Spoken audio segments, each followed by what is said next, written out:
Então, irmãos, como eu disse, os apóstolos, eles não falaram muito desse assunto, mas eles deixaram dicas para a gente, para nós falarmos disso. Qual foi a dica que o apóstolo Paulo deixou?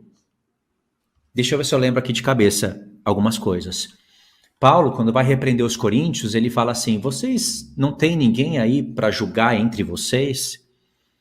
Vocês não sabem que nós haveremos de julgar os anjos? É uma coisa interessante. Da onde Paulo tirou que nós haveremos de julgar os anjos? Tem nos profetas? Tem, eu acho que tem, mas eu não consigo me lembrar. Mas tem algum exemplo de algum homem julgando anjos? Tem. Enoque. Enoque condenou os anjos. É até uma vergonha, porque Deus fala que era para os anjos intercederem pelos homens, e agora os anjos que pecaram pediram para Enoque fazer um relatório para Deus, para pedir perdão, e aí o que acontece? Nós vemos que um homem está intercedendo pelos anjos. Deus não aceitou, porque a maldade desses anjos era muito grande, e aí ainda Deus fez com que Enoque escrevesse uma sentença contra os anjos, reprovando os anjos. Certo? Olha só, depois de toda a palavra de Deus revelada, nós podemos ver que Satanás ele arrastou a terça parte dos anjos do céu para a terra. É uma rebelião essa daí. Aconteceu antes da fundação do mundo, sim. E o que acontece? Lá em Zacarias 13, Deus fala que vai salvar os homens. Esses homens eles vão invocar o Senhor e eles vão dizer: o Senhor é meu Deus, e Deus vai falar: vocês são o meu povo. E Deus fala que ali é a terceira parte. É a descendência de Abraão, que vai ser como as estrelas do céu, ou seja, como os anjos. Então não se importa tanto com os números, mas presta atenção na dica, terceira parte. Deus está falando que a sua esposa vai ser nomeada de terceira parte, para ser como os anjos. Deus vai repor, vai fazer uma reposição daquilo que foi tirado dele, lá no céu. Então, nós vamos julgar esses anjos caídos. Outro exemplo. Paulo também fala em Efésios 3 sobre a família do céu. Ele fala bem resumidamente, né? Mas ele fala que tem uma família no céu que toma o nome do Senhor Jesus e que está em conexão com a família da terra. Lembra daquele texto que eu li na live passada? Será que é bom eu ler o texto aqui de novo? Efésios 3, a partir do verso 14, diz assim: por esta causa me ponho de joelhos diante do Pai, de quem toma o nome toda a família, tanto no céu como sobre a terra. Família celestial e família da terra, mas todas que tomam o nome do Senhor. Para que, segundo a riqueza da sua glória,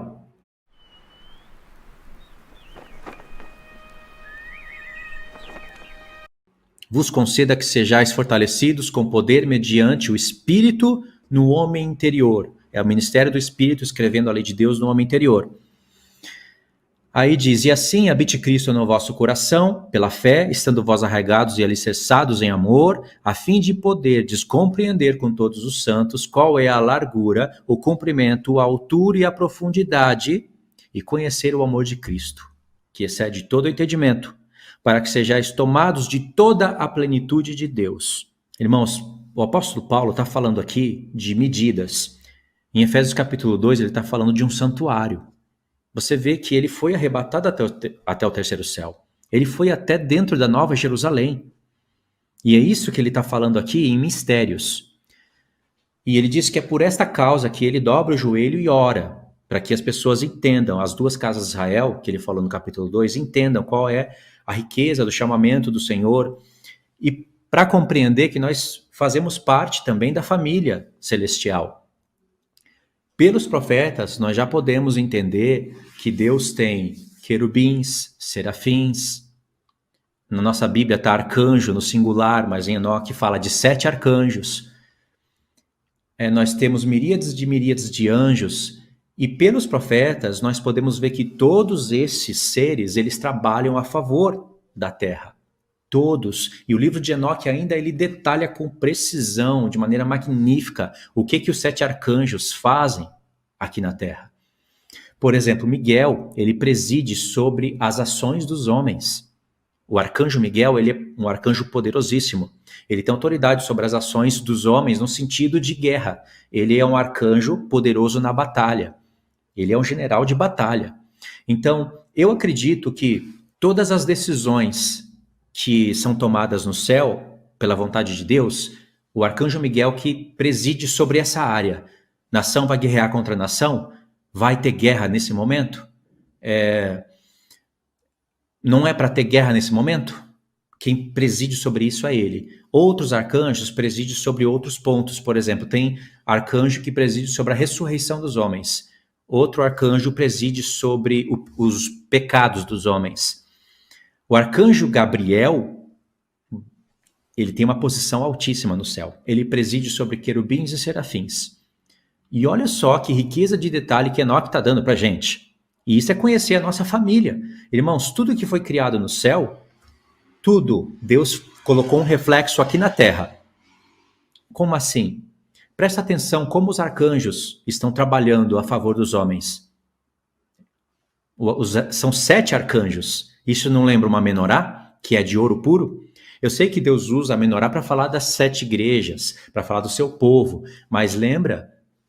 Arcanjos são chefe de anjos que trabalham a respeito da terra. Esse é o nosso ofício.